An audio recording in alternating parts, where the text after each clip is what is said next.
want to preach today from this thought. Here's the title of my message today. I thought I wouldn't make it. I thought I wouldn't make it. You ever been through a battle that was so intense, so difficult, that you were just like, I don't know if I'm going to make it to the other side of this thing. And if I do make it to the other side, I'm not really sure what's going to be left of me if I do make it to the other side. And I want to preach out of Numbers chapter 11, verse 1.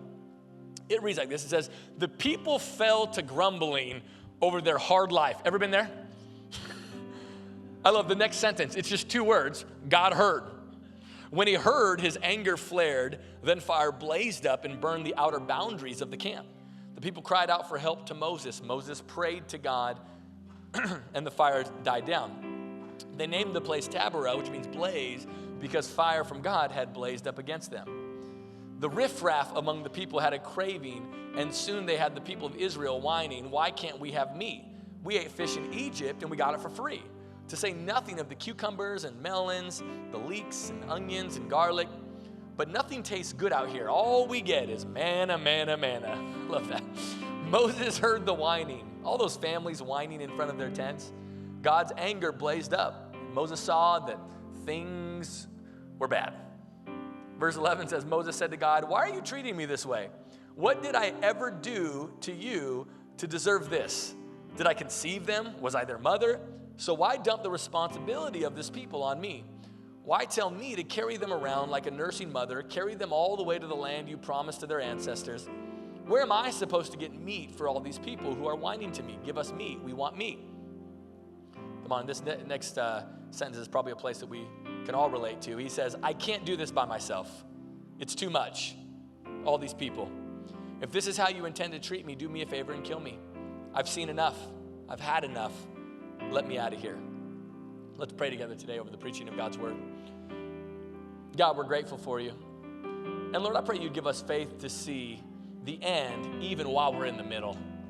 God, I pray that when we come out on the other side of being battle tested, Lord, I pray that we would give you all the glory and all the honor. And God, I pray for anybody in here right now within the sound of my voice that's really going through it, that's not sure that their marriage is going to make it, not sure that their finances are going to make it, not sure that their health is going to make it.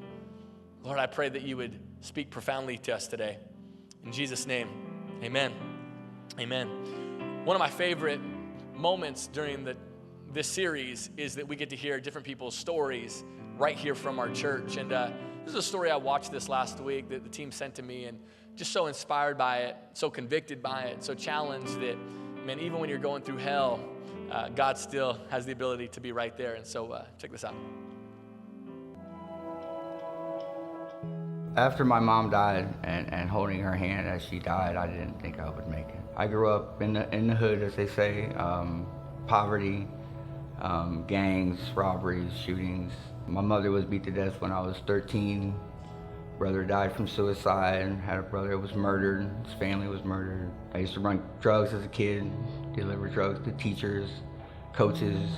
Just really didn't have much hope or faith in anybody or anything. My mother was beaten, and she asked me to stay home, and the night that she was beaten to death, and I didn't. So there was a lot of self-hatred, a lot of shame, a lot of guilt for that, and that just led to a life of drugs and hatred for everybody. My entire life was a battle, just throughout my life, fighting everything, drugs, and spiritually had no faith, like I said, hatred, and very, very, very negative person, very lost all hope.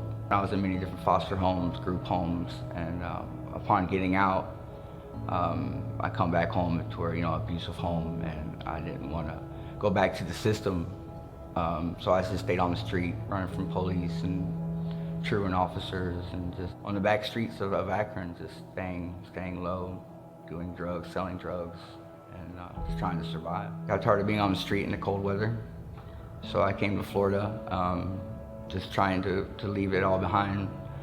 But no matter how far I went, I couldn't run from myself. I didn't find the Lord found me.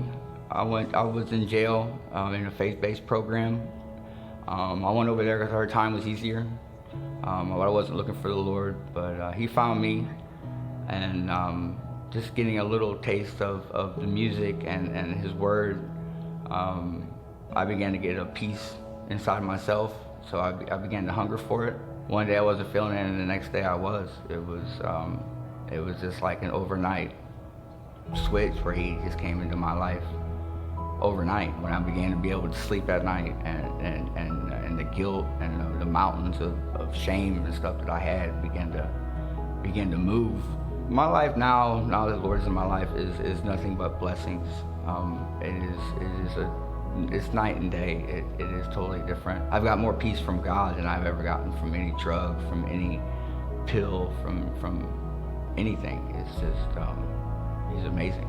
I know no matter how low, how far, or how alone I felt, God was always by my side. Even if I didn't want to turn to Him, He was still there. And as soon as I was able to turn to Him and walk with Him instead of Him only walking with me, my life has been completely different. My name is Jeremy Cook, and I have been battle tested.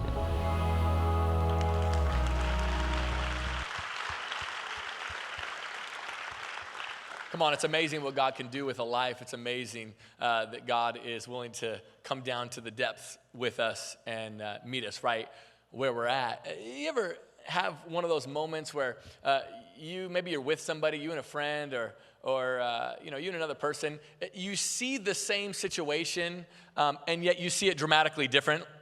You ever have a moment like that where it's or maybe two people, you go see the same movie. One person walks away going, man, that was one of the best movies I've ever seen. The other person walks away going, man, that was terrible, right? It was a really bad movie. And you're like, were we even seeing the same thing? I think the reason why this happens is because whatever you pay attention to is what you see. So whatever you focus on, whatever you pay attention to is usually what you end up seeing. In fact, there's a couple pictures here that kind of illustrate this. And go ahead and throw that first picture up. So in this picture, there's two things that you can see. Right? And there are two things that you probably immediately saw. You saw one or the other. Some of you saw the white vase. So some of you can kind of see the white vase. That was the first thing that you saw right when you looked at that picture. The other thing that you can see are two people facing each other, right? Let me see if you saw the white vase. That was like the first thing that you saw. Yes, that was me. I saw the white vase. How many of you saw the faces? Yeah. Most of you see the face. Do this next one. I love this next one. I love this next one. Now, some of you see somebody playing an instrument. Let me show you if you see somebody playing an instrument. Yeah, okay. How many of you see the woman's face? Let me show you. Yeah, but look, right? Now, what's interesting is you got hundreds of people looking at the same thing, and yet whatever you focused on first is the thing that you saw. And then somebody had to point out the other side of it. In fact, this happened, honestly, recently to me in a conversation. I was talking to a guy, and he was talking about how he was going through some things, and in his mind, nobody reached out to him. He was like, man, I was going through it, and nobody reached out to me. I go, well, okay, well, did you tell anybody what was going on? Like, did you tell anybody what was going on in your life? Well, not really. Like, I posted it on social media. I'm like, okay, we grown. You know what I mean? Like, right?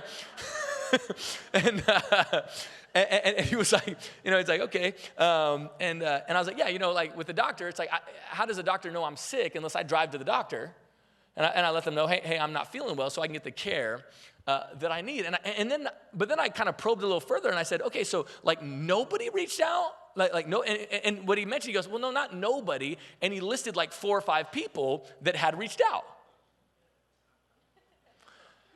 And I was like, oh, okay, so the only people you were focused on were the people that didn't reach out, and so you probably weren't even able to properly enjoy the people that did reach out, because why? Because you see whatever you focus on. And this is why, by the way, if you're gonna be a faith person, if you're gonna follow Jesus, you gotta be careful that the only thing that you are seeing is what is there to see. See, if you're gonna follow Jesus, you gotta see what's beneath the surface. There's gonna be some things that are going on in your life, and if the only thing you see are the obvious things, then I'm telling you, you will get frustrated, you'll be bogged down, and you will think that God is not on the move, even though He is. Like, I remember one of the most difficult seasons of my life like it was yesterday. It was about 8-9 years ago. 8-9 years ago, and how many of you know that, man, it seems like this stuff comes in waves, doesn't it? It just kind of seems like, man, that when bad things happen, they just kind of come in waves. And by the way, I believe that is strategic by the enemy. I actually do think that's how the ways of this world kind of leans on you and tries to work.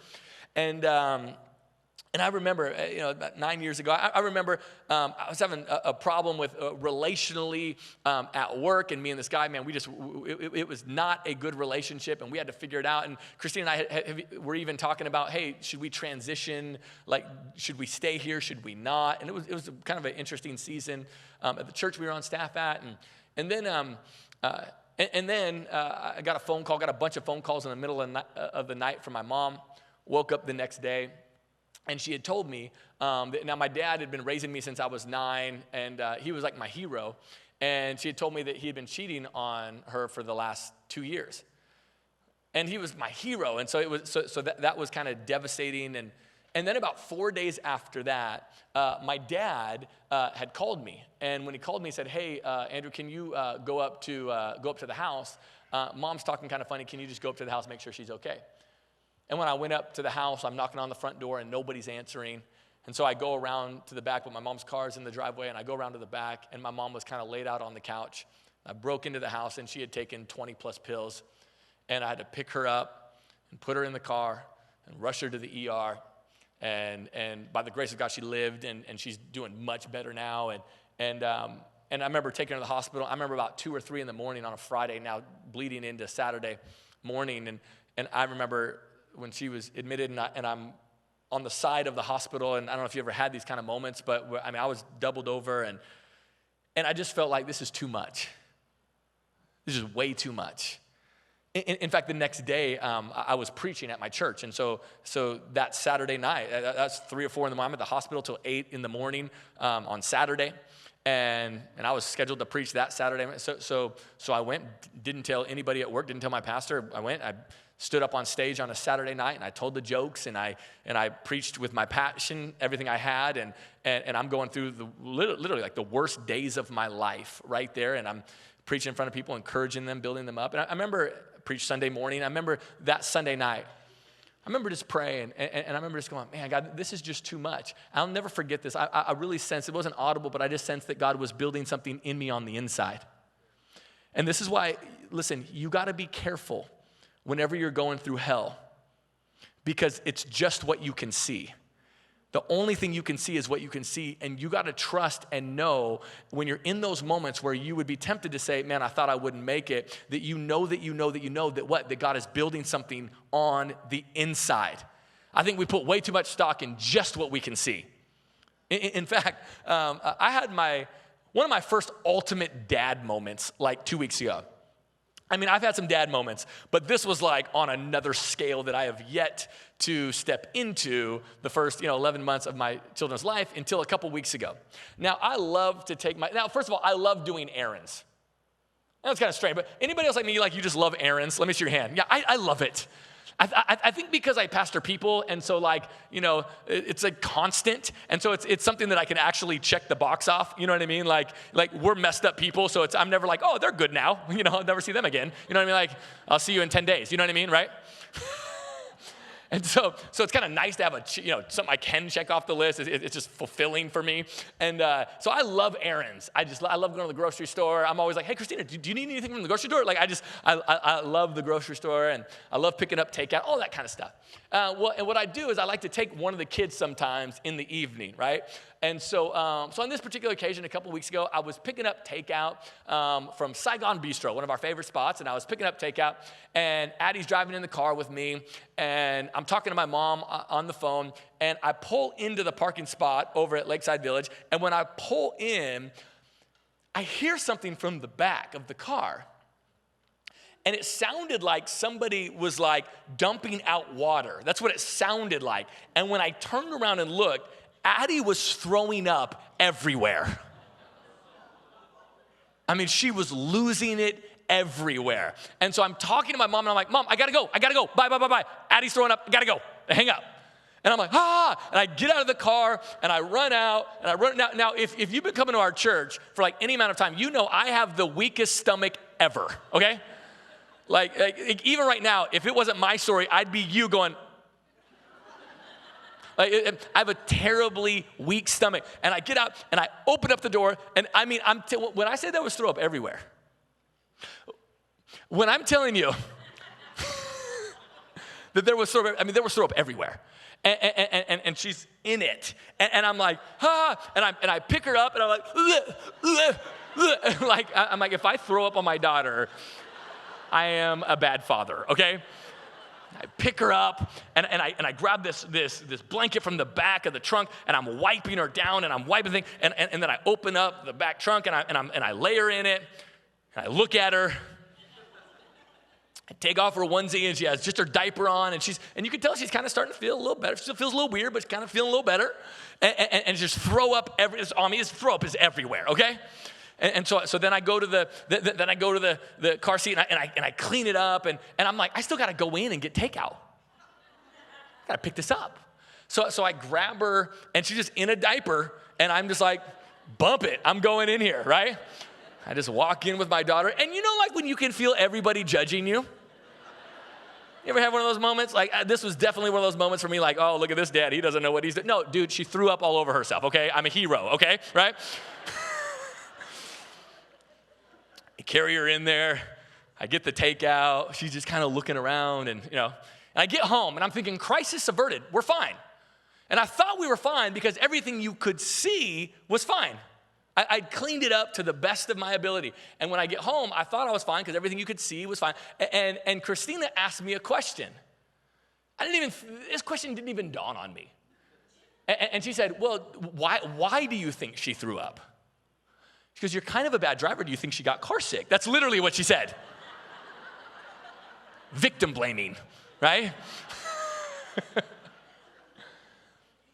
It's interesting. I thought once I got her cleaned up, I didn't even think about like why she was sick or what was going on the inside. I think too many times, once we feel like we get cleaned up to a certain degree, we don't take any inventory of what's going on the inside.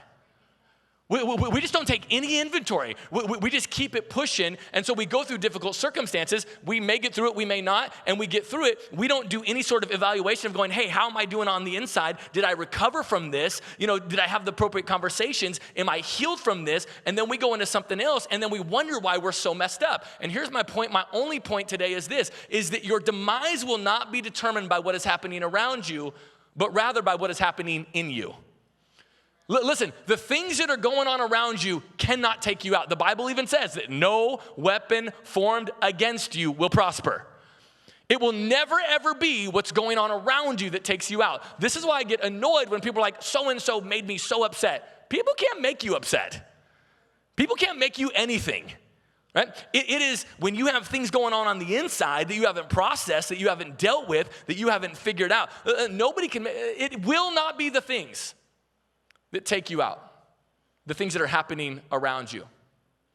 It will always be what's going on the inside. And again, I talk to people all the time, and they'll tell me about things that are going on around them. They'll tell me about foolish decisions when they did it to themselves. And I always go, what was happening on the inside? What was going on right here? As you were navigating life, listen, do not be overly discouraged when all hell is breaking loose around you. God is doing something on the inside of you that builds you for the thing that he has for you. In fact, this is what's going on in Numbers chapter 11. There's bad things going on the inside, which is taking them out. In Numbers 11, verse 1, it says, the people fell to grumbling over their hard life, and God heard. And when he heard it, his anger burned up, and a fire blazed up and burned the outer boundaries of the camp.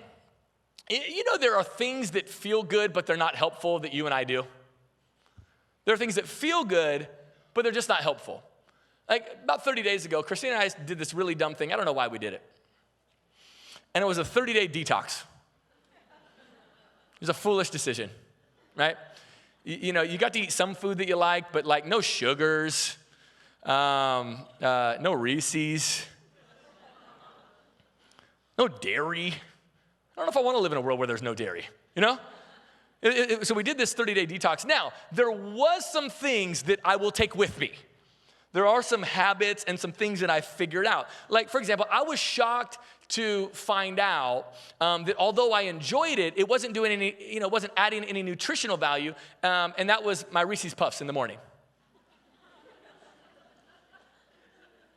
I'm a grown man with a mortgage, and I still eat Reese's Puffs in the morning, okay?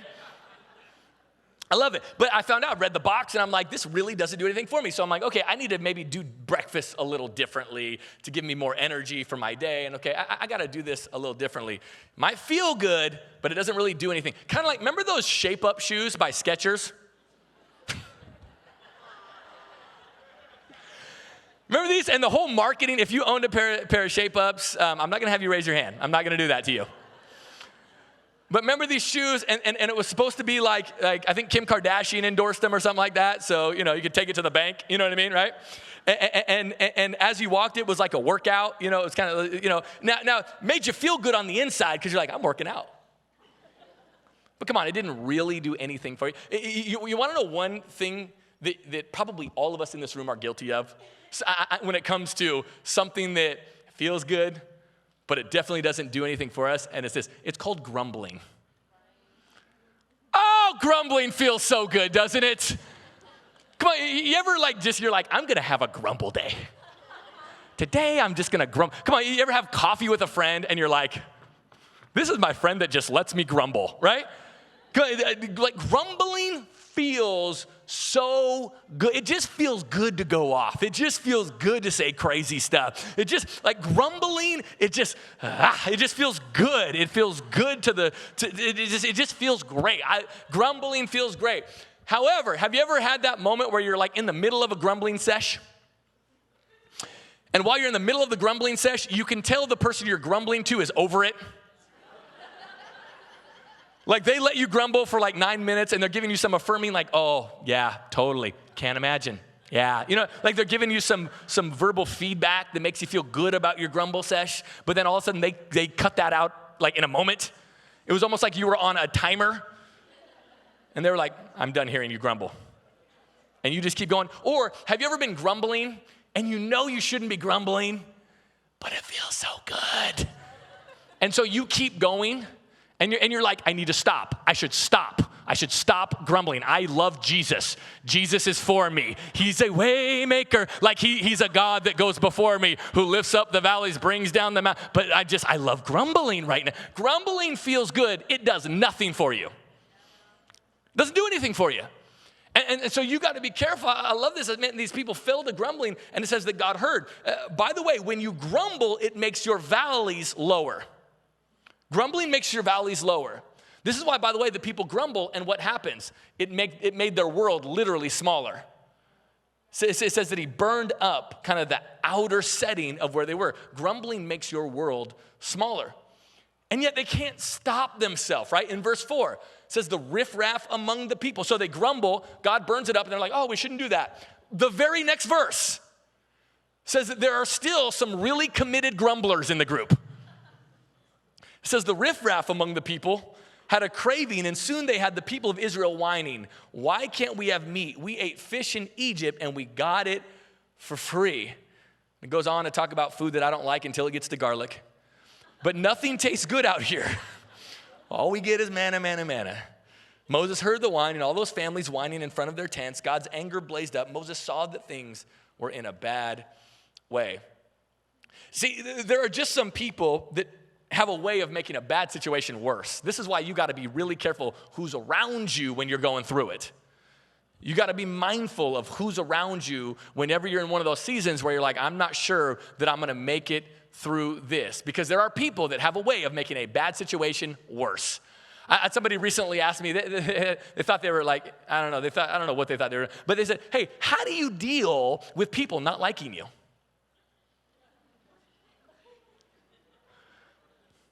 Was unaware that people didn't like me. You know, just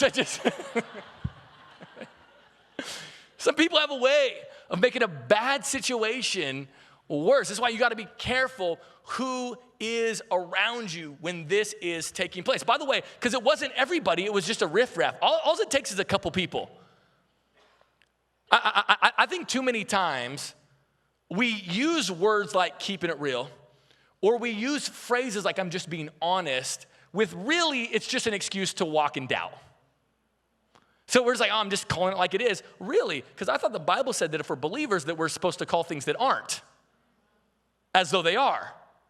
So I think too many times we're given an assessment and we're really just grumbling instead of being faith-filled. And here's why, by the way, a few reasons why I think complaining actually makes you weaker. Here's a few reasons why complaining makes you weaker. Number one, at the end, you are still left with the test. You can complain all you want, but if you're in the middle of it, you still got to take the test.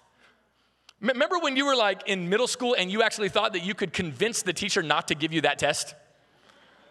Like through some coercive words, you could thwart their whole lesson plan? That never worked. Why? Because we have to take the test of life. Here's another reason why complaining makes you weaker. This is a big one. You waste the opportunity for others to be inspired by your story. When you complain, you waste the opportunity for others to be inspired by your story. Listen, it's not inspiring whenever people go through it. We all go through it. Right? It's not just inspiring that people have hard lives. It's not just inspiring that people go through stuff. What's inspiring is when they do it and they're faith-filled, when they do it and they got a smile on their face, when they do it and they're like, man, this should have taken me out, but here I am standing. Man, I didn't know where I was going to go, but God had me the whole time. Complaining never inspired anybody. Right? Like, I've never heard anybody go, man, I'm really inspired by that guy. He's just going through it and complaining every step of the way. Well, none of us get inspired by complaining. And yet, for some reason, we just complain our way through things. I wonder if you and I just say, man, you know, I'm going to go through some things, but I'm not going to complain. We're weaker, and we waste the opportunity for others to be inspired by our story. Oh, this is another big one. Why complaining makes you weaker? Complainers attract other complainers. Oh, man, like moth to a flame. Complainers attract other. You ever like know a complainer? You ever been a complainer? Right? And then it ends up with just you and two other complainers, you know, out to coffee. Just having a complain fest. You end up with three people that maybe used to go to church, but they're going to get together and talk about everything that's wrong with the church. They get together and they complain and they complain and they complain. And what happens? An hour and a half, 2 hours later, they're still complaining. And what's happened? What's changed? Nothing. Nothing's changed. Why? Complainers are attracted to other complainers. The reason is because faith-filled people drive complainers nuts. Like, you ever wanted to have one of those complaining sessions, but you had like one of your faith-filled friends around, and you're like, you ever kind of have one of those moments you're like, all I want to do is vent. You know what I mean? Like, you just want to vent right now. But you have that person that like for real loves Jesus. You know what I mean? Like, they're like a real Christian. You know what I mean? Like, they would be like in the Bible. Like, you know, the rest of us would be like in the table of contents, like unmentioned. You know what I mean, right? My name's written in the Lamb's Book of Life, but like on the back page. You know what I'm saying? Like the real people. I mean, I've been around some people that really love Jesus, and I'm venting, and they're like, cool, man. So like, what's God doing though? Like, they won't even let you vent well. These people won't even let you vent well. Why? Because complainers attract other complainers. And in this scenario, two negatives don't equal a positive. And all you do is get deeper and deeper and deeper down this pit. Here's another reason why complaining makes you weaker, is that even when God delivers you, you still won't be able to see it. Complaining makes you weaker. I'm going to have the team come up because I want to finish with this. It says, even when God delivers you, you still won't be able to see it. Listen, you and I create habits in the valley. We create habits in the valley. We celebrate the mountaintops, but like we create habits in the valley.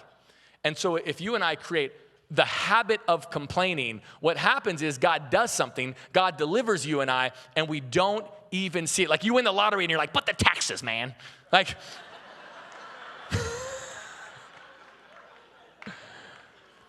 it's like you can't even see it when God finally delivers you.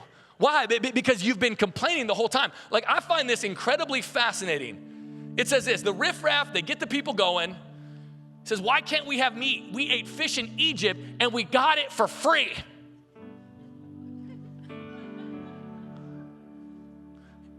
Yeah, except for the slavery, bro. Like, it's like, isn't it crazy how delusional you can be? Come on, they were enslaved, and they're like, remember when we were like in Egypt and we got food and it was free? Yeah. And that was when we were crying out to God to restore you and to set you free. And Moses showed up, and Whitney Houston showed up, and Mariah Carey showed up.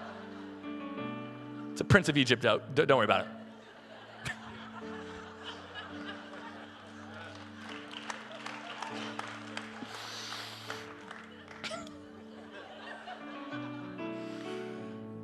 You were crying out to God, and God did it.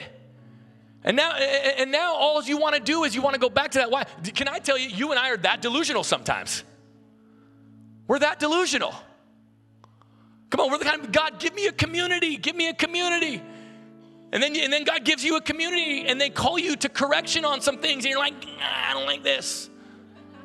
You prayed for this, homie.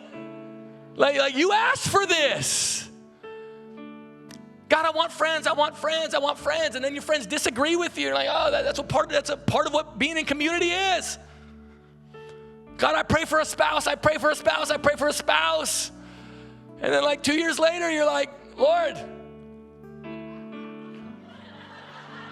when's marriage conference? Like, I need help. Come on, you pray for kids, you pray for kids, you pray for kids. And you're like, when do these humans sleep? Deliver me. You and I are that delusional sometimes. We long to go back to something we asked God to deliver us from. I say, oh man, we used to get meat for free. We used to get fish for free. Complaining makes you weaker because it creates a bad habit in your life of complaining. And then when God delivers you, you won't even be able to see it. And then finally, this is a big one. Complaining makes you weaker because it's not a quality that attracts God. It's not a quality that attracts God. So when you're complaining, you are not calling down heaven. But when you're faith-filled, you're calling down heaven.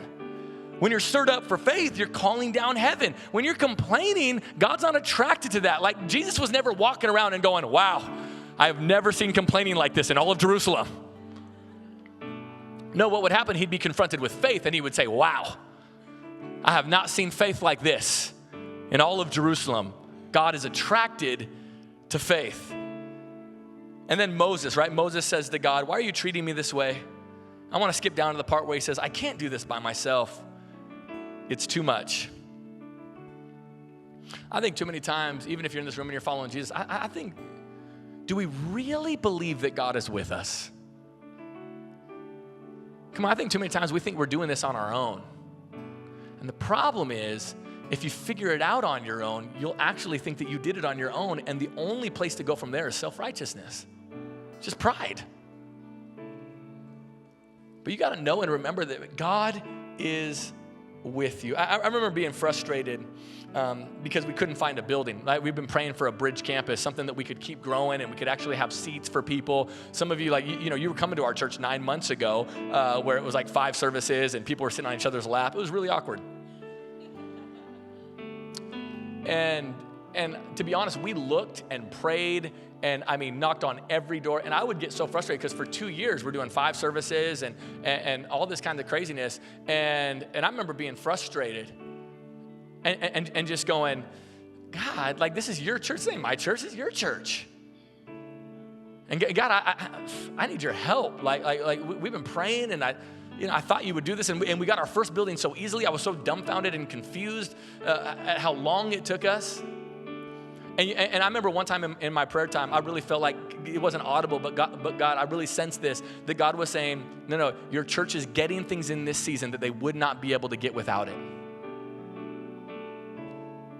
Listen, I know you've been through difficult things, and some of you, you're in difficult things right now where you literally think, I don't know if I'm going to make it. I don't know if my marriage is going to make it. I don't know if my finances are going to make it. I don't know if my friendships are going to make it. I don't know if my kids are going to make it. I just don't know.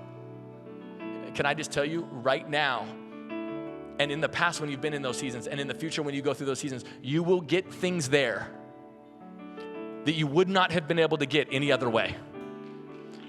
You'll get things there that you would not be able to get anywhere else. I gotta be honest, as I reflect on my life, I'm like, there's some conviction that I got in that season that I mentioned earlier that I would not have gotten by any other means. This is why you can interact with people and go, man, I don't know how they got through it. They got through it with God because we have a great high priest. In fact, I want to pull up Hebrews chapter 4, verse 14. It reads like this. It says, since then we have a great high priest who has passed through the heavens, Jesus, the Son of God.